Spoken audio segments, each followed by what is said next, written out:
Hello everyone, today is 23rd October 2022 and here are the news that I'll be taking for discussion. So let's get through the headlines first. Inflation may see a surge in next year, says Finance Ministry report. The Russia strike lights out in Ukraine again, and Unacademy net losses jump 85% in financial year 22 on the back of ESOP expenses. ESOP basically means Employee Stock Option Plan. Next is sequential filing of GST return has been made mandatory. The dollar struggles against to rise. And here we'll look at the private sector banks' profit that has been released. The Prime Minister launches Rozgar Mela, a drive to recruit 10 lakh people. SEBI bars Nusli Wadia's son from the market for 2 years. And lastly, the economy is on strong footing according to Finance Ministry. So these are the news that we'll be covering today. Let's get started. The first news is related to inflation rate. So inflation, according to the Financial Ministry report that has been released by the monthly economic review, if we talk about that, the inflation in financial year 23 is expected to remain high. So why is it that the inflation is हमें ऐसा क्यों लग रहा है, मैं हिंदी में explain करूँगा ताकि ज़्यादा से ज़्यादा लोग समझ सकें कि मंथली इकोनॉमिक रिव्यू रिपोर्ट आया था, बेसिकली फाइनेंस मिनिस्ट्री से रिलीज़ करता है, उसके अकॉर्डिंग जो है इन्फ्लेशन जो है वो इंक्रीज़ होगा फाइनेंशियल 23 में। तो ऐसा क्यों कहा जा रहा है? क्योंकि जो सप्लाई साइड जो है डिसरप्शन है, जो सप्लाई जो होता है रॉ मटेरियल का, उसमें प्रॉब्लम आ रही है। जैसे सबसे इंपॉर्टेंट चीज़ है जो क्रूड ऑयल प्राइसेस है, वो क्रूड ऑयल का सप्लाई में प्रॉब्लम है रशिया और यूक्रेन क्राइसिस के कारण, तो फिर इस कारण से प्राइस ऑफ क्रूड ऑयल भी ज़्यादा बढ़ा हुआ है।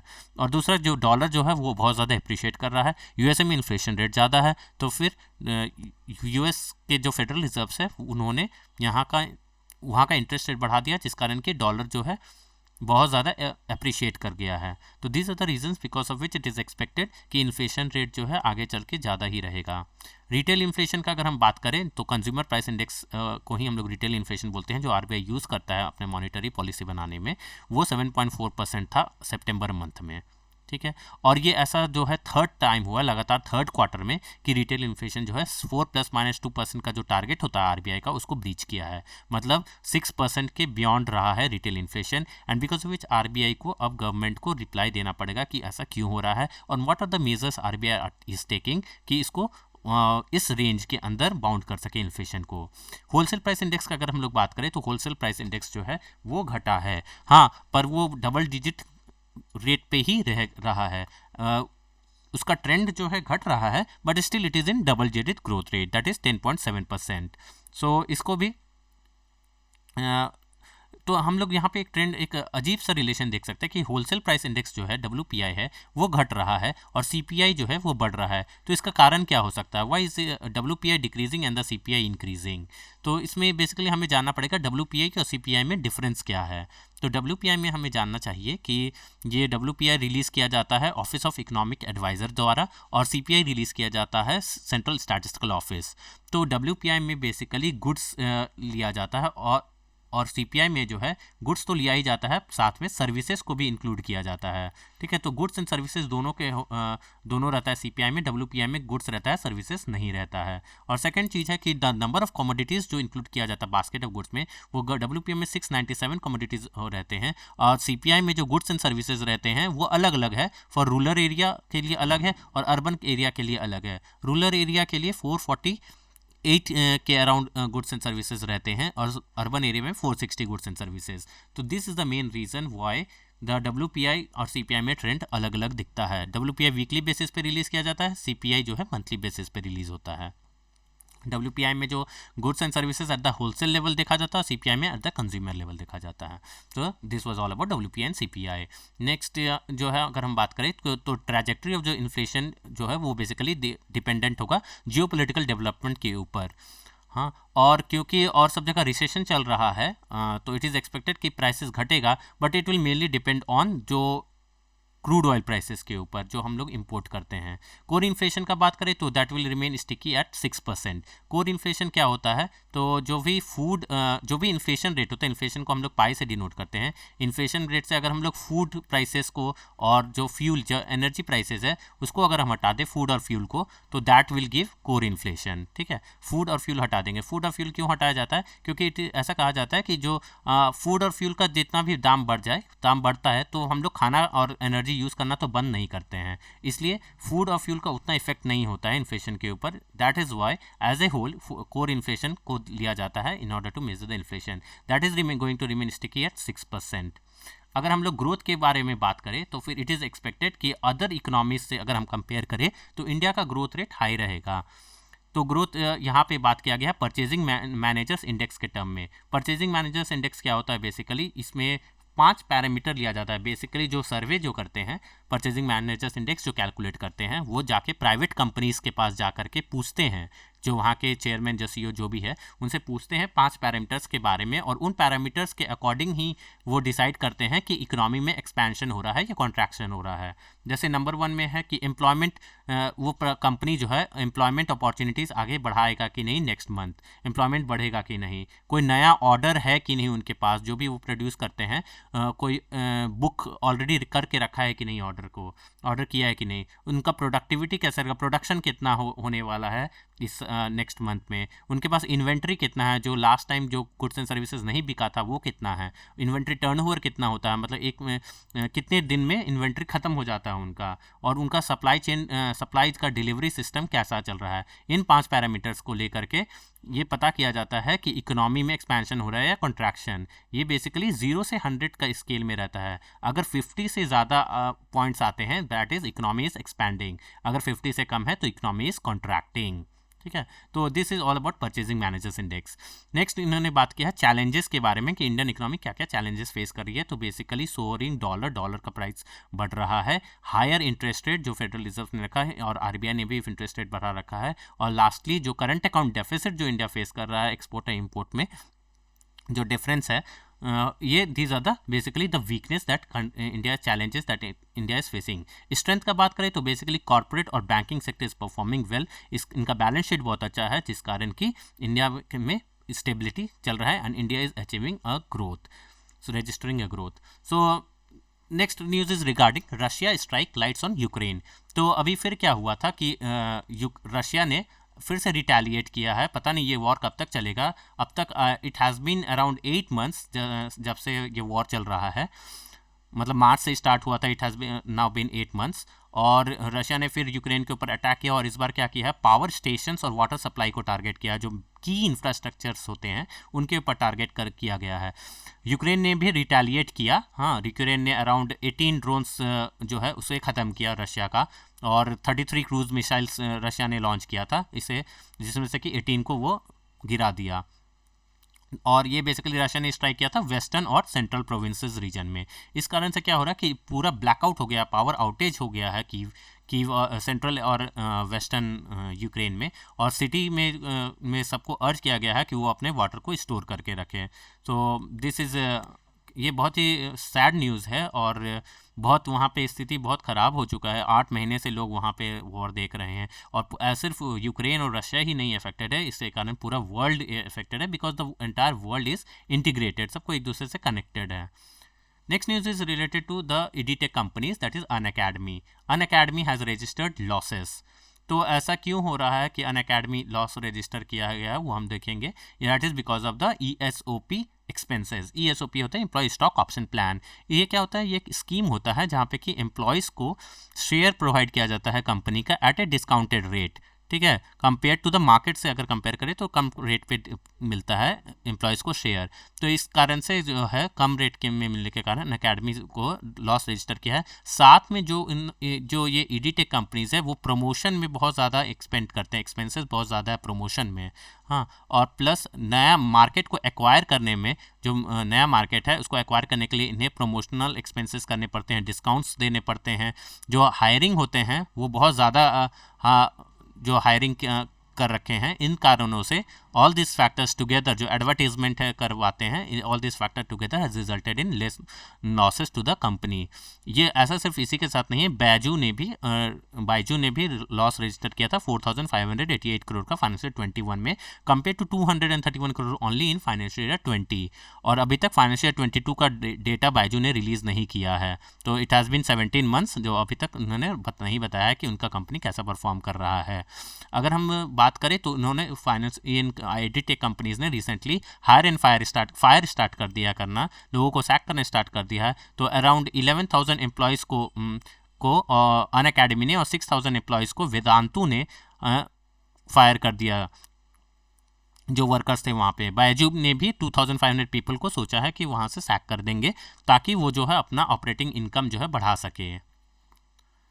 तो ये तो दिस बेसिकली स्टार्टअप्स जो है बहुत ही इंपॉर्टेंट फैक्टर होते हैं किसी इकोनॉमी को ग्रो करने के लिए, पर इन्होंने लगातार हायर एंड फायर करना स्टार्ट कर दिया है, तो इस कारण से एम्प्लॉयमेंट अपॉर्चुनिटीज़ भी घट रहा है।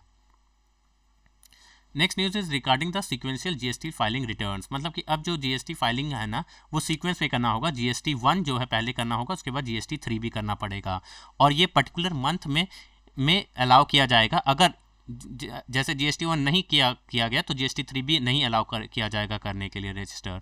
ये जीएसटी 1 और जीएसटी 3 में क्या बेसिक डिफरेंस है कि जीएसटी 1 जो है ये basically input tax credit claim करने के लिए यूज़ किया जाता है। इससे इनपुट टैक्स क्रेडिट को जो है, जो भी टैक्स दिया गया उसको रिक्लेम किया जा सकता है, और इसमें टैक्स पेमेंट नहीं होता, there is no need to pay the tax here. लेकिन जीएसटी 3 भी जो है उसमें जो है इनपुट टैक्स क्रेडिट भी क्लेम किया जा सकता है और साथ में टैक्स पे भी किया जा सकता है।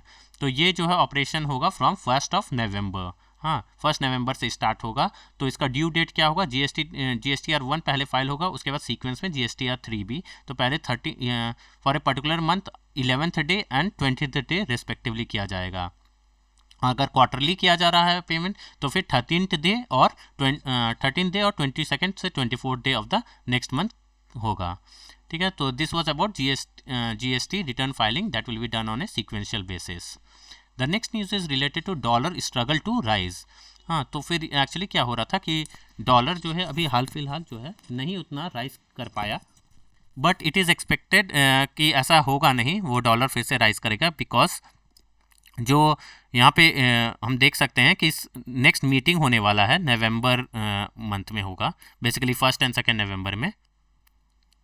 हाँ, तो 1 एंड 2 नवंबर में जब मीटिंग होगा तो फेडरल रिजर्व्स का, तो इट इज़ एक्सपेक्टेड कि वह 75 बेसिस पॉइंट जो है वो इंटरेस्ट रेट को इंक्रीज़ कर देंगे। ऑन एंड ऑल इस ईयर इट इज़ एक्सपेक्टेड कि 125 बेसिस का इंटरेस्ट रेट राइज होगा।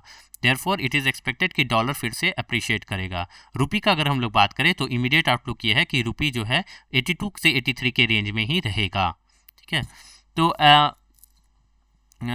This was all about the dollar and रुपी। अगर हम बात करें यील्ड का, ठीक है, तो ट्रेजरी यील्ड का बात करें तो यूएस का ट्रेजरी यील्ड लगातार इंप्रूव किया है। तो यील्ड क्यों बढ़ता है किसी जो यूएस का 10 ईयर बॉन्ड जो गवर्नमेंट बॉन्ड होता है उसे ही ट्रेजरी यील्ड बोलते हैं, वो क्यों इंक्रीज़ हो रहा है? क्योंकि जब यूएस जो है इंटरेस्ट रेट को अगर बढ़ाता है ना, तो क्या होता है, इंटरेस्ट रेट और प्राइस ऑफ बॉन्ड में इन्वर्स रिलेशन होता है। तो इंटरेस्ट रेट बढ़ने से प्राइस घटता है, और यील्ड क्या होता है, यील्ड बेसिकली इस गेन मिलता है किसी बॉन्ड के ऊपर डिवाइडेड बाय जो प्राइस ऑफ द बॉन्ड जो होता है। ठीक है, तो प्राइस यहाँ पे देख रहे हैं कि इंटरेस्ट रेट बढ़ने से घट जा रहा है, तो प्राइस घटेगा तो ओवरऑल जो ये जो फ्रैक्शन है ये बढ़ जाएगा। ठीक है, इसलिए यील्ड जो है कंटिन्यूस इंप्रूवमेंट हो रहा है यूएसए में। Rupees is expected to be in the range of 82, 83 and पर ऐसा है कि वो हो सकता है 84 भी क्रॉस कर जाए दिसंबर एंड में। सो दिस रुपी एंड ये ट्रैजेक्टरी अभी देखना बाकी है, जब तक यूएसए में जो अभी डिसीजन होने वाला है, फेडरल रिजर्व का मीटिंग हो रहा है नवंबर में, वो होगा, उसके बाद ही पता चलेगा कि क्या सीन होने वाला है। Next is related to private sector banks. जो फाइनेंशियल डेटा रिलीज़ किया गया उसमें देखा गया कि जो कोटक महिंद्रा बैंक है उसमें 2581 करोड़ का प्रॉफिट रजिस्टर किया गया है, विच हैज़ इंक्रीज बाय 27%। तो ये बेसिकली इंप्रूव हुआ है नेट इंटरेस्ट इनकम में इंप्रूवमेंट होने के कारण। आईसीआईसीआई बैंक में भी प्रॉफिट आफ्टर टैक्स बढ़ा है बाय 37%, यहाँ पे 37% बढ़ा। और ये बेसिकली जो लोन अमाउंट है, जो एसेट्स है आईसीआईसीआई बैंक का, उसके बढ़ने से ऐसा हुआ है। यस बैंक में प्रॉफिट आफ्टर टैक्स जो घट गया है, ये बेसिकली इसलिए घटा है क्योंकि उनको प्रोविजनिंग ज़्यादा करना पड़ा था। जो भी प्रॉफिट होता है उसका कुछ हिस्सा उनको अलग से रखना पड़ता है अकॉर्डिंग टू आरबीआई गाइडलाइंस। अगर जो बैंक जो है एनपीए रजिस्टर करता है तो ठीक है, उतना ही अमाउंट उसने प्रॉफिट से हटाना पड़ता है। बिकॉज ऑफ दिस प्रोविजनिंग तो प्रॉफिट आफ्टर टैक्स है वो घटा हुआ दिख रहा है। ठीक है, तो this was the stats that was released by the private sector banks. और हमने पहले ही कहा था कि जो बैंकिंग सेक्टर है और बैंकिंग सेक्टर और हाउस होल्ड सेक्टर और corporate sector that has registered growth, और इस कारण से इंडिया का ग्रोथ रजिस्टर्ड किया जा रहा है। फिर next news is related to PM जो पीएम प्राइम मिनिस्टर मोदी ने रोजगार मेला लॉन्च किया था टू ड्राइव टू रिक्रूट, क्या चीज़ के लिए? रिक्रूट करने के लिए 10 लाख पीपल को। तो ये जो है थ्रू वीडियो कॉन्फ्रेंसिंग किया गया था। हाँ, 10 लाख पर्सनल्स को हायर करने के लिए, जिसमें कि 75,000 पर्सनल्स को on the spot appointment letter provide किया गया, और बाद बाकी को जो भी मिनिस्ट्रीज है, गवर्नमेंट मिनिस्ट्रीज है, डिपार्टमेंट है, उसमें जॉब दिया जाएगा। ठीक है, तो बेसिकली जो एग्ज़ाम कंडक्ट करते हैं जैसे एसएससी है, यूपीएससी है, हाँ, स्टेट पीसीएस है, ये सब एग्ज़ाम कंडक्ट करके और बाद बाकी को रिक्रूट करेंगे। तो मोदी गवर्नमेंट ने कहा है कि पैंडमिक के दौरान जो है बहुत सारी डिफ़िकल्टी इकोनॉमी को फेस करना पड़ा। हाँ, जैसे कि इन्फ्लेशन और अनएम्प्लॉयमेंट बहुत ज़्यादा हुआ पैंडमिक के समय, फिर भी जो हमारी इकोनॉमी है काफ़ी अच्छा इन चैलेंजेस को फेस कर पाया है। इसलिए कर पाया क्योंकि लास्ट 8 ईयर्स में मोदी गवर्नमेंट ने काफ़ी सारे स्ट्रक्चरल चेंजेस लाए इंडियन इकोनॉमी में। जैसे स्ट्रक्चरल चेंजेस जैसे कि एफडीआई में जो है फॉरेन का इन्फ्यूजन बढ़ा दिया, फिर कैपिटल अकाउंट कन्वर्टिबिलिटी को ईज आउट कर दिया, ईज ऑफ डूइंग बिजनेस में चेंजेस लाया। ठीक है, प्राइवेटाइजेशन को ज़्यादा बढ़ावा दिया। तो all this factors has result ने ही इंडियन इकोनॉमी को ऐसे पैंडमिक सिचुएशन में, ऐसे एडवर्स कंडीशन को फेस करने में काफ़ी ज़्यादा मदद किया है। और अगर रहा बात जॉब अपॉर्चुनिटीज़ के को अगर अच्छा करना है, तो जो भी जॉब इंसेंटिव सेक्टर्स है जैसे कि एग्रीकल्चर हुआ, एमएसएमई है, प्राइवेट सेक्टर्स है, इनको एक्टिव पार्टिसिपेशन करना पड़ेगा। गवर्नमेंट पूरा कोशिश कर रहा है कि एमएसएमई सेक्टर को इम्प्रूव करे, जैसे मुद्रा योजना लाया जिसमें कि 20 लाख करोड़ का लोन दिया गया। तो this factors, as a result of this factors, ये माना जा रहा है कि Modi government has done better उनके according. Next is the SEBI bars Nusli Wadia sons from market for 2 years. तो एक्चुअली क्या हुआ ना कि सेबी ने जो बॉम्बे डाइंग एंड कंपनी है, मैन्युफैक्चरिंग कंपनी है बॉम्बे डाइंग, उसको स्टॉक एक्सचेंज में अब वो अपने इक्विटी को नहीं लिस्ट कर सकेंगे। 2 साल तक उनको बार कर दिया गया है। तो ऐसा बार क्यों किया गया? क्योंकि उन्होंने जो फाइनेंशियल स्टेटमेंट्स दिया था उसमें कुछ गड़बड़ पाया गया। तो ये Bombay Dyeing and manufacturing company basically Nusli Wadia का है। उसके 2 बेटे हैं, जहांगीर वादिया, नेस वादिया। नेस वादिया को तो आप लोग जानते ही होंगे, ब्रिटिश इंडिया के साथ हमेशा कनेक्ट मतलब नाम आता रहता था। मैं भी ऐसे ही मुझे भी सुना लगा था जब मैंने फर्स्ट टाइम सुना। ऐसे तो मुझे पता था कि द बॉम्बे डाइंग में इनका है, पर हाँ, ये जहांगीर वादिया का मुझे नाम नहीं पता था। तो इनके ऊपर जो सेबी ने 15.7 लाख करोड़ का भी फाइन स्लैप किया गया है। तो ऐसा इसलिए किया गया क्योंकि ये जो नेस वादिया का जो कंपनी है, बॉम्बे डाइंग जो कंपनी है, ये इसका एक एसोसिएट कंपनी भी था, ठीक है, जिसका नाम स्कैल है। ठीक है, और ये जो बॉम्बे डाइंग कंपनी है इसे रेगुलरली जो है अपना सप्लाई कर रहा था रॉ मटेरियल, बदले में स्कैल को पैसे देने होते थे। पर ये बॉम्बे डाइंग ने स्कैल से टाइम पे पैसे नहीं लिए, उसको डेफर कर दिया गया। तो इस कारण क्या हो रहा है, तो स्कैल का जो है प्रॉफिट जो है किसी फाइनेंशियल ईयर में ज़्यादा शो होने लगता है क्योंकि इसे ये पैसे नहीं देना पड़ रहा है। तो दैट्स वाई प्रॉफिट इन्फ्लेट करके दिख रहा है। जो बैलेंस शीट है जो बॉम्बे डाइंग ने, इट इज़ एलिज्ड कि वो स्कैल का रिवेन्यू और उसका प्रॉफिट को बहुत ज़्यादा इन्फ्लेट करके दिखाया है। और ये जो डेफरमेंट ऑफ पेमेंट जो है, बॉम्बे डाइंग प्रेफरेंशियली सिर्फ स्कैल को अलाउ कर रहा था, बाद बाकी बल्क बायर्स को नहीं कर रहा था। तो इन्फ्लेशन ऑफ सेल्स और प्रॉफिट इससे दिख रहा था। ठीक है, और ये इसका एक नॉन एसोसिएट कंपनी है। तो इस कारण से, और नॉन एसोसिएटेड कंपनी है, सॉरी। ठीक है, तो ये कब होता है? जब 20% से ज़्यादा अगर हिस्सा रहता है किसी कंपनी का, पेरेंट कंपनी का ग्रुप, तो फिर उस ग्रुप का, तो उसे माना जाता है कि जो नेक्स्ट कंपनी है वो उसका एसोसिएट है। तो बेसिकली ये एक ग्रुप कंपनी हो जाता है बॉम्बे डाइंग। ठीक है, तो दिस वॉज द रीज़न, इसलिए ऐसा किया गया है. Next news is related to the economy is on a strong footing according to finance ministry. तो फाइनेंस मिनिस्ट्री के according Indian economy is doing better. Basically ये इसलिए बोला जा रहा है बिकॉज अगर हम लोग बाद बाकी कंट्रीज से कंपेयर करें तो Indian economy is growing at A faster rate. तो IMF ने भी रिसेंटली यही बोला है कि इंडियन इकोनॉमी जो है it will grow at around 6.8% in financial 23 and 6.1% in financial 24. ठीक है. तो ग्रोथ रेट को अगर देखें और इन्फ्लेशन का अगर हम बात करें तो इट इज़ अराउंड 7.41%. ये इन्फ्लेशन बेसिकली द डॉलर का अप्रिसिएशन के कारण हो रहा है और जो सप्लाई साइड डिसरप्शन है इसलिए हो रहा है. नहीं तो ये this is temporary but it is expected कि फाइनेंशियल 23 में भी इन्फ्लेशन ज़्यादा रहेगा. However the growth rate that India has shown वो बहुत ही अच्छा है and India is quite resilient अगर हम कंपेयर करें अदर इमर्जिंग मार्केट इकोनॉमी से. तो जो भी कंडीशंस जो आगे प्रिवेल करेगा वो जियो पोलिटिकल कंडीशंस और सप्लाई चेन प्रेशर्स के ऊपर ही इंडिया का इकोनॉमी अफेक्टेड रहेगा कुछ अब नेक्स्ट ईयर में. So this are all news for today. हाँ, next please be join my channel. हाँ, subscribe to it and like, share and comment if you want to be updated with the latest news. So thank you so much. Stay connected.